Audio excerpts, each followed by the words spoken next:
Welcome to BRK news. Blood pressure, high blood pressure అనేది ఇబ్బంది పెడుతూ ఉన్న సమస్య. ఎందుకు బీపీ అనేది పెరిగిపోతూ ఉంటుంది? బీపీ పెరిగితే వచ్చే అనర్థాలు ఏంటి? మరి జాగ్రత్తలు ఏం తీసుకోవాలి? వివరాలు తెలుసుకుందాం. ఈరోజు మనతో పాటు ఉన్నారు ప్రముఖ internal medicine specialist doctor Rajesh Ukkala గారు. డాక్టర్ గారు నమస్తే. నమస్తే. డాక్టర్ గారు, జనరల్గానే బీపీ లెవెల్స్ అంటే ఎంత ఉండాలి? సో బ్లడ్ ప్రెషర్ అనేది మన దేశంలో ఆఫ్టర్ డయాబెటీస్ చాలా ఇంపార్టెంట్ ఆస్పెక్ట్ బ్లడ్ ప్రెషర్ గురించి. ఇప్పటికి కూడా చాలామందికి డిస్పైట్ మెడికల్ అవేర్నెస్ మా ఏజ్ కింద ఉంటే చాలు కదా అనేది ఒక అపోహ ఉంది. ఈవెన్ టుడే నేను పేషెంట్స్లో చూసి వచ్చిన ఆన్సర్ చేసిన క్వశ్చన్స్లో ఇది. So in general for anybody 120, 80 and below is normal. So ఇది అప్ టు 140, 90 వరకు యాక్సెప్టబుల్ సిచ్యువేషనల్గా. అంటే ఈ బ్లడ్ ప్రెషర్ అనేది ఒక వేరియబుల్ కాంపనెంట్. అంటే మనం పరిగెట్టాము, కాస్త బీపీ పెరుగుద్ది, నవ్వాము, బీపీ పెరుగుద్ది, నిద్రపోలేదు, బీపీ పెరుగుద్ది, కాసేపు నిద్రపోయాము, బీపీ తగ్గుద్ది. ఈ వేరియబుల్ కాంపనెంట్లో 120, 80 కాకుండా అప్ టు 140, 90 వరకు యాక్సెప్టబుల్ కాంపనెంట్ కింద మనం కన్సిడర్ చేయాలి. సో ఒక నార్మల్ పర్సన్కి బ్లడ్ ప్రెషర్ 140 అండ్ బిలో 80 ఉంటే అది కరెక్ట్. ఆఫ్టర్ దట్ సస్టైనబిలిటీ అంటే కంటిన్యూస్గానే ఇప్పుడు 140, 90 వస్తుంది అనుకున్నాం. That means it is a treatable condition.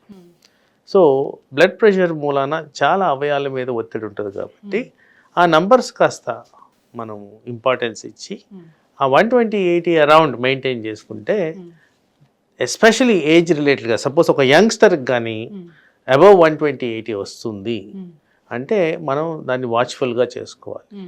జనరల్గా ఎనీ మెజర్స్లో, రెమిడియల్ మెజర్స్లో నార్మల్గా న్యాచురల్ పద్ధతులు ఫస్ట్ పాటిస్తాం. ఇందాక నేను చెప్పినట్టు ఏదో కారణంగా బీపీ పెరిగిందా అంటే నేను కొన్ని చెప్పలేదు. అక్కడ కాఫీ తాగినా పెరుగుద్ది, ఆల్కహాల్ తాగినా పెరుగుద్ది, సిగరెట్ తాగినా పెరుగుద్ది. సో ఇలా చాలా కారణాల వల్ల బ్లడ్ ప్రెషర్ అనేది పెరుగుద్ది. ఆ పెరగడం అనేది సస్టైన్డ్గా మోర్ దెన్ 140, 90 కానీ ఉంటే దెన్ మెడిసిన్ అనేది అవసరం పడుతుంది.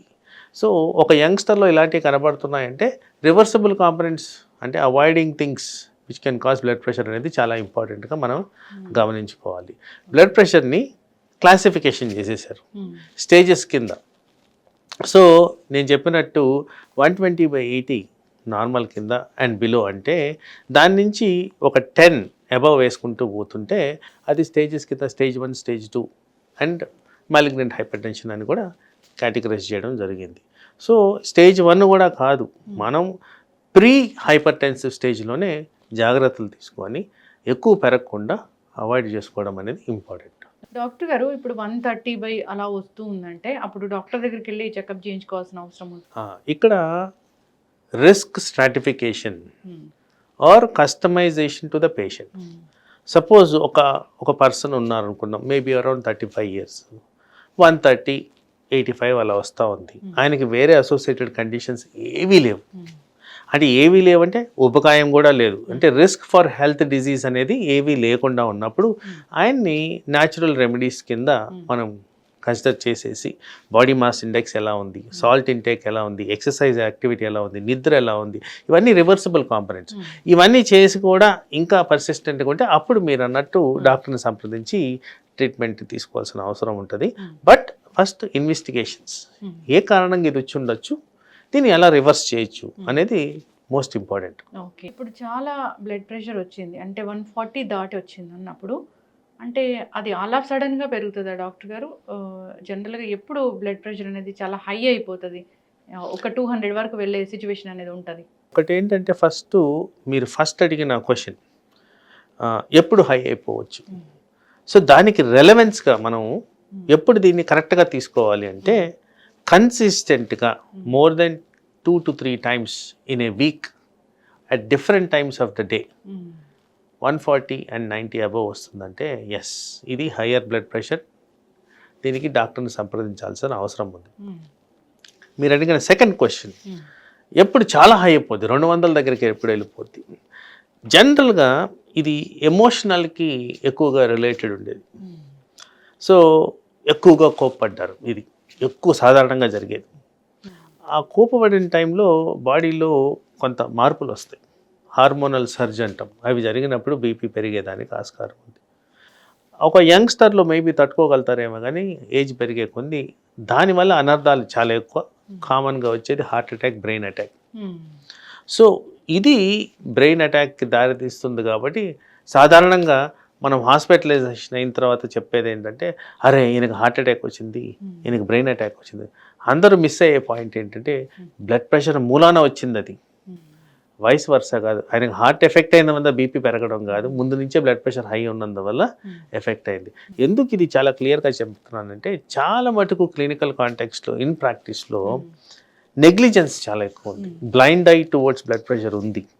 ఇన్ఫ్యాక్ట్ కొన్ని ఇంటర్నేషనల్ పబ్లికేషన్స్లో మన దేశంలో ఆల్మోస్ట్ ఒక 15 years అర్లీగా చనిపోతున్నారు జస్ట్ బికాస్ దీన్ని సరిగ్గా కంట్రోల్ చేయలేకపోతున్నారు ఆర్ యాక్సెప్ట్ చేయలేకపోతున్నారు అన్నారు. సో బ్లడ్ ప్రెషర్ని కరెక్ట్గా మనం ఉద్దేశించి మాట్లాడాలంటే దాన్ని కరెక్ట్గా అదుపులో ఉంచితే దాని నుంచి వచ్చే అనర్థాలు రాకుండా మనం కాపాడుకోవచ్చు. అంటే మందులు వాడుతుంటే కూడా ఒక్కొక్కసారి ఈ బీపీ అనేది హైకి వెళ్ళే సిచ్యువేషన్ అనేది ఉంటుందా? చాలా ఇంపార్టెంట్ ఆస్పెక్ట్.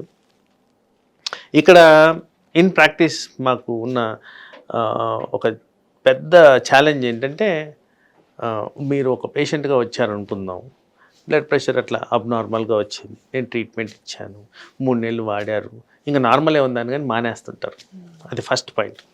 ఆ మానేసినప్పుడు ఏమవుతుందంటే ప్రెషర్ కుక్కర్కి ఆ ప్రెషర్ తీయకుండా లిడ్ ఓపెన్ చేసినట్టు ఫ్యాక్ట్ బాగా ఎక్కువ ఉంటుంది బాడీ మీద, ఎందుకంటే సడన్గా బ్లడ్ ప్రెషర్ పెరిగిపోద్ది. అది number 1. Number 2, okay blood pressure diagnose చేశారు, నేను చెప్పినట్టు రివర్సిబుల్ ఫ్యాక్టర్, న్యాచురల్గా తగ్గించుకునే ప్రాసెస్లో ఉన్నారు, బట్ ఒక పర్టికులర్ ఫంక్షన్ అటెండ్ అవ్వడము ఆర్ జిమ్ యాక్టివిటీ అటెండ్ అవ్వడము or emotional disturbance, fighting something జరిగింది. ఆ జరిగినప్పుడు ఏమవుతుందంటే ఈ ఎమోషన్స్ కారణంగా విపరీతమైన బ్లడ్ ప్రెషర్ సడన్గా పెరిగేదానికి ఆస్కారం ఉంది. కానీ అక్కడ మనం దాన్ని ముందు నుంచి అదుపులో ఉంచుంటే ఈ అనార్థానికి దారి తీయకుండా, అంటే తరచుగా మనం ఫ్రీక్వెంట్గా చూస్తున్నాం, జిమ్లో యాక్టివిటీ చేస్తూ కొలాప్స్ అయిపోయారు, ఈయనకి హార్ట్ అటాక్. అందరికీ హార్ట్ అటాక్ వచ్చిందని చెప్తున్నారే కానీ దానికి అసలు మెయిన్ రీజన్ ఏంటి, హార్ట్ అటాక్ రాకముందు ఏం జరిగింది అనేది ఎక్కడ మనం దాన్ని ఎస్టాబ్లిష్ చేయడం కూడా కష్టమే. అంటే జనరల్గా హార్ట్ అటాక్ వచ్చిందంటే డ్యాన్స్ చేస్తున్నప్పుడు, అంటే బాగా ఫిజికల్ యాక్టివిటీ చేస్తున్నప్పుడే వస్తుందనే కదా డాక్టర్ గారు, అంటే బీపీ పెరిగినట్టు మోస్ట్ లైక్లీ అది ఉంటుంది. కానీ సరిగ్గా చేసుకొని దాన్ని క్లారిటీగా ఎస్టాబ్లిష్ చేయడం అనేది జరగట్లేదు. కాబట్టి బీపీని అంత ఎక్కువగా మనం హైలైట్ చేయలేకపోతున్నాం. వాస్తవానికి any brain attack, heart attack most common reason దీనికి సంబంధించి డయాబెటీస్ కానీ, బ్లడ్ ప్రెషర్ కానీ, హై కొలెస్ట్రాల్ కానీ, ఇవే ఉంటాయి కారణాలు. సో అందుకోసం one of the important component అక్కడ బ్లడ్ ప్రెషర్ కాబట్టి దాని మీద ఎక్కువ ఫోకస్ చేయాలి, దాని మీద ఎక్కువ ఇంపార్టెన్స్ ఇవ్వాలి. స్లైట్ డీవియేషన్స్ ఉన్నా కానీ ఏముందిలే అనేది కాకుండా దాన్ని ప్రాపర్గా అసెస్ చేసుకొని న్యాచురల్ పద్ధతుల్లోనే కూడా మనం తగ్గించుకునే విధంగా దాన్ని చేసుకోవచ్చు. అయితే డాక్టర్ గారు, ఇప్పుడు బాగా బీపీ పెరిగిపోతే హార్ట్ అటాక్ కానీ బ్రెయిన్కి సంబంధించిన ఇష్యూ కానీ వస్తుందా? అంటే ఇంకా చాలా అనర్థాలు ఉన్నాయి. బేసిక్లీ టాప్ టు బాటమ్ తీసుకుంటే బ్లడ్ ప్రెషర్ మూలన డైరెక్ట్గా ఎఫెక్ట్ అయ్యేది ఏంటి, కళ్ళు. సో హైపర్ టెన్సివ్ రెటినోపతి అంటాం, దాంట్లో చాలా రకాలు ఉన్నాయి. తర్వాత బ్రెయిన్ స్ట్రోక్స్ రావడం, ఈ డిమెన్షియా రావడం, వివిధ రకాల బ్రెయిన్ స్ట్రక్చరల్ అబ్నార్మాలిటీస్ రావడం, ఇలాంటివన్నీ జరుగుతాయి.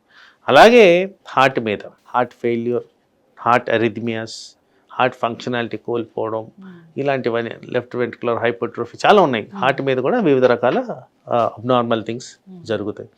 అలాగే ఇంకా కొద్ది కిందకు వస్తే కిడ్నీస్ మీద చాలా సాధారణంగా కిడ్నీకి బ్లడ్ ప్రెషర్కి కనెక్షన్ ఉంటుంది, ఎందుకంటే రెగ్యులేషన్ అంతా అవి రెండు కనెక్టెడ్ ఉంటుంది. సో అబ్నార్మల్ బ్లడ్ ప్రెషర్ కారణంగా కిడ్నీ మీద ఒత్తిడి వచ్చి కిడ్నీ ఫెయిల్యూర్కి దారితీయడం, డయాలసిస్కి దారితీయడం, ట్రాన్స్ప్లాంట్కి దారితీయడం, ఇలాంటివన్నీ జరుగుతాయి. ఇవి majority of the abnormal things. But మైనర్గా కూడా ప్రతి బ్లడ్ వెజల్లో ఈ ప్రెషర్ ఎఫెక్ట్స్ వల్ల కాస్త మనం వినుంటాం అథెరోస్క్లిరోసిస్, అంటే ఆ బ్లడ్ వెజల్లో సప్లై అయ్యే బ్లడ్ వాల్యూమ్ తగ్గిపోవడం, స్టిఫ్నెస్ పెరగడం. సో ఇలాంటి చాలా అబ్నార్మాలిటీస్ బ్లడ్ ప్రెషర్ మూలాన మన బాడీలో జరుగుతాయి. బీపీ టాబ్లెట్ వేసుకుంటూ కూడా బీపీని కంట్రోల్ చేసుకొని పూర్తిగా రివర్స్ చేసుకునే అవకాశం కూడా ఉంటుందా డాక్టర్ గారు? అంటే ఇక్కడ నేను ఫస్ట్ చెప్పిన విధంగా ప్రైమరీ ఆరిజిన్ ఆఫ్ బీపీ ఎక్కడి నుంచి వచ్చింది. సో బీపీ కాంపనెంట్స్లో ఫస్ట్ మనం అనుకుందాం నిద్ర సమంగా పోనందుకు వచ్చింది అనుకుందాం. మరి నిద్ర సమంగా అయిందా లేదా అనేది చూసుకోవాలి. అది ఒక్క కారణమా కాదా అని చూసుకోవాలి. సాధారణంగా ఎలా ఉంటుంది, నిద్ర సరిగ్గా పోనందుకు జనరల్గా ఊబకాయం అనేది ఒక కామన్ సైడ్ ఎఫెక్ట్. మరి ఊబకాయం వచ్చినప్పుడు కొలెస్ట్రాల్స్ పెరుగుతాయి. సో ఇట్లా వాట్ ఈస్ దేర్, ఆ పర్సన్లో ఏ కారణాల వల్ల బీపీలు ఎస్టాబ్లిష్ అయ్యేది చూసుకోవడం ఇంపార్టెంట్. ఎంత రివర్సిబిలిటీ తీసుకొచ్చామనేది ఇంపార్టెంట్. ఇవి జరిగితేనే మనకి బ్లడ్ ప్రెషర్ని రివర్సిబిలిటీ గురించి మాట్లాడచ్చు. సాధారణంగా నా క్లినికల్ ప్రాక్టీస్లో చాలా తక్కువ మందికి requirement of blood pressure once treatment start చేసిన తర్వాత లేకుండా కనపడడం చాలా తక్కువ. ఇప్పుడు బీపీ న్యాచురల్ వేస్లోనే తగ్గించుకోవాలి, ఓకే 130 అలా వస్తుంది అన్నప్పుడు న్యాచురల్ వేస్ అంటే ఏముంటాయి? పర్ఫెక్ట్గా తగ్గించుకోవచ్చు. సో న్యాచురల్ వేస్లో first and foremost physical activity, exercise మూలాన లాట్ ఆఫ్ చేంజెస్ బాడీలో జరుగుతాయి. ఈ చేంజెస్లో హార్మోనల్ రెగ్యులేషన్ బెటర్గా ఉంటుంది, ఫ్యాట్ కాంపనెంట్ కరిగిపోద్ది, తర్వాత ఈ బ్లడ్ వెజల్స్లో ఉన్న థిక్నెస్ బెటర్గా ఉంటుంది, హార్ట్ ఫంక్షనాలిటీ బెటర్గా ఉంటుంది. ఇది ఎక్సర్సైజ్ ద్వారా తగ్గించుకోవచ్చు. రెండోది the most important salt intake. Salt మూలాన బ్లడ్ ప్రెషర్ పెరుగుద్దని చాలామందికి తెలిసిన విషయం ఇది. సాల్ట్ని రెస్ట్రిక్ట్ చేసుకోవాల్సిన అవసరం ఉంది. సిగ్నిఫికెంట్ అమౌంట్ ఆఫ్ సాల్ట్ మనం తింటాం మన అలవాట్ల ప్రకారం. ఆ అలవాట్లలో సాల్ట్ని మైనస్ చేసుకుంటే డెఫినెట్గా బ్లడ్ ప్రెషర్ మీద ఎఫెక్టివ్గా ఇంప్రూవ్మెంట్ ఉంటుంది. తర్వాత ఈ సాల్ట్ అనే దాంట్లో సోడియం కాంపొనెంట్ అనేది ఇంపార్టెంట్. ఈ సోడియంని రెడ్యూస్ చేసే విధంగా పొటాషియం అనే ఇంకొక ఎలక్ట్రోలైట్ మన బాడీలో ఉంటుంది. సో ఆ పొటాషియం తగ్గించే విధంగా అంటే ఫ్రెష్ ఫ్రూట్స్ అండ్ వెజిటబుల్స్ ఇవన్నిట్లో కూడా హై పొటాషియం ఉంటుంది. పొటాషియం అండ్ సోడియం బ్యాలెన్స్లో ఈ సోడియంని తగ్గించే విధంగా పనిచేస్తుంది కాబట్టి తద్వారా కూడా మనకి ఇది తగ్గేదానికి ఆస్కారం. తర్వాత మెడిటేషన్ కారణంగా ఏంటంటే బ్రెయిన్కి relaxation, rest and repair process. ఆ టైంలో కూడా మనకి బ్లడ్ ప్రెషర్ తగ్గేదానికి ఆస్కారం ఉంది. తర్వాత వ్యసనాలు, సో స్మోకింగ్, ఆల్కహాల్, ఈ రెండింటి వల్ల డైరెక్ట్గా బ్లడ్ ప్రెషర్ పెరిగేదానికి ఆస్కారం ఉంది కాబట్టి డెఫినెట్గా వాటిని స్టాప్ చేయాలి. తర్వాత excessive amount of caffeine consumption, coke consumption, వీటి వల్ల కూడా మనకి బ్లడ్ ప్రెషర్ వచ్చేదానికి ఆస్కారం ఉంది. ఇవే కాకుండా డయాబెటీస్, హైపర్టెన్షన్, కొలెస్ట్రాల్ ఇవన్నీ కూడా అసోసియేటెడ్ కండిషన్స్ కాబట్టి వీటి కారణంగా కూడా బ్లడ్ ప్రెషర్ వస్తుంది. కాబట్టి వీటిలన్నిటినీ టార్గెట్లో ఉంచుకుంటే బ్లడ్ ప్రెషర్ని న్యాచురల్ పద్ధతుల్లో మనం రెగ్యులేట్ చేసుకోవచ్చు. ఖచ్చితంగా డాక్టర్ గారు చాలా చక్కగా చెప్పారండి. అయితే చాలామంది కూడా బీపీ టాబ్లెట్స్ వేసుకునే విషయంలో టైమింగ్స్ అనేవి పాటించరు. సో జాగ్రత్తలు అంటే ఏం చెప్తారు? సో అగైన్ టైమింగ్స్ పాటించడం టాబ్లెట్స్ గురించి అంటే ఇది వరకు ఉన్న ప్రీవియస్ కాన్సెప్ట్ బీపీ టాబ్లెట్స్ అన్ని డే టైం వేసుకుంటే సరిపోద్ది అనేవాళ్ళం. ఎక్కడైతే డయాబెటీస్లో ఈ డివైసెస్ వాడి మేము షుగర్ కంట్రోల్ని ఎలా తీసుకొస్తున్నామో ఈవెన్ బ్లడ్ ప్రెషర్లో కూడా ఈ డివైసెస్ వాడడం జరుగుతుంది. అంబులేటరీ బ్లడ్ ప్రెషర్ మానిటరింగ్ అనేది చేస్తూ ఉంటాం. ఈ చేయడంలో ఏంటంటే పర్టికులర్గా ఇది వరకు ఉన్న సైన్స్ ప్రకారం డే టైంలోనే బీపీ అకౌంట్ నిద్రపోతే తగ్గిపోద్దని, కానీ ఇలాంటి మానిటరింగ్ చేసినప్పుడు చాలా స్టడీస్లో మాకు ఏర్పడింది ఏంటంటే ఈవెన్ నైట్ టైం కూడా బ్లడ్ ప్రెషర్ అంటే ఈ స్ట్రెస్ వల్ల కానివ్వండి, ల్యాక్ ఆఫ్ స్లీప్ వల్ల కానివ్వండి, consumption of alcohol and smoke వల్ల కానివ్వండి, వీటన్నిటి వల్ల నైట్ టైం కూడా బ్లడ్ ప్రెషర్ పెరుగుతూ గమనిస్తున్నాం. So night time blood pressure పెరుగుతుంది కాబట్టి ఈ బ్లడ్ ప్రెషర్ ట్యాబ్లెట్ అనేది ఎప్పుడు వేయాలనేది ఈ మానిటరింగ్ చేసిన తర్వాత నిర్ధారించడం జరుగుద్ది. ఇన్ జనరల్ ఒక సింగిల్ ట్యాబ్లెట్ స్మాల్ డోస్లో ఉంటే ఐడియల్గా మార్నింగ్ టైమే ఇస్తున్నాము. బట్ ఎక్కువ నెంబర్ ఆఫ్ ట్యాబ్లెట్స్ వాడుతుంటే డివైడ్ చేసి మార్నింగ్ అండ్ ఈవినింగ్ ఇవ్వడం అనేది జరుగుతుంది. అది కూడా చాలామందికి ఏంటంటే బ్రేక్ఫాస్ట్ టైంకి తినకపోవడం, ఆ టైం కోసం లేట్గా ట్యాబ్లెట్ వేసుకోవడం, ఇలాంటివన్నీ కూడా గమనిస్తుంటాం. కానీ డాక్టర్ ఏ టైంకి అయితే సూచిస్తారో ఆ టైం ప్రకారం అదే విధంగా ఆ ట్యాబ్లెట్ వేసుకుంటే డెఫినెట్లీ బెనిఫిషియల్ ఎఫెక్ట్స్ బెటర్గా ఉంటాయి. ఇప్పుడు మీరు చెప్పినట్లుగా డివైస్ అనేది బీపీ వస్తుందేమోనని భయపడే వాళ్ళు కూడా దాన్ని మీ దగ్గరకు వచ్చినప్పుడు అడ్వైస్ చేయడం జరుగుతుంది. ఎవరికైనా పెట్టుకోవచ్చు. It's a simple device.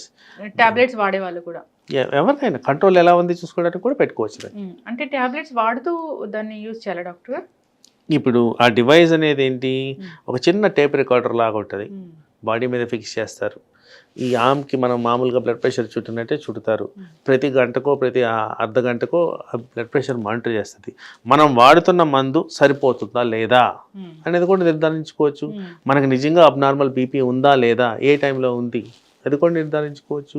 Required amount of targets reach అవుతున్నారా లేదా, ఈ డివైస్ ద్వారా ఇవన్నీ కూడా మనం కన్ఫర్మ్ చేసుకొని అదే విధంగా మెడికేషన్ కూడా అడ్జస్ట్ చేయాల్సిన అవసరం ఉంటుంది. Thank you so much doctor గారు. వెరీ అడ్వాన్స్గా ఉంది ఇదైతే.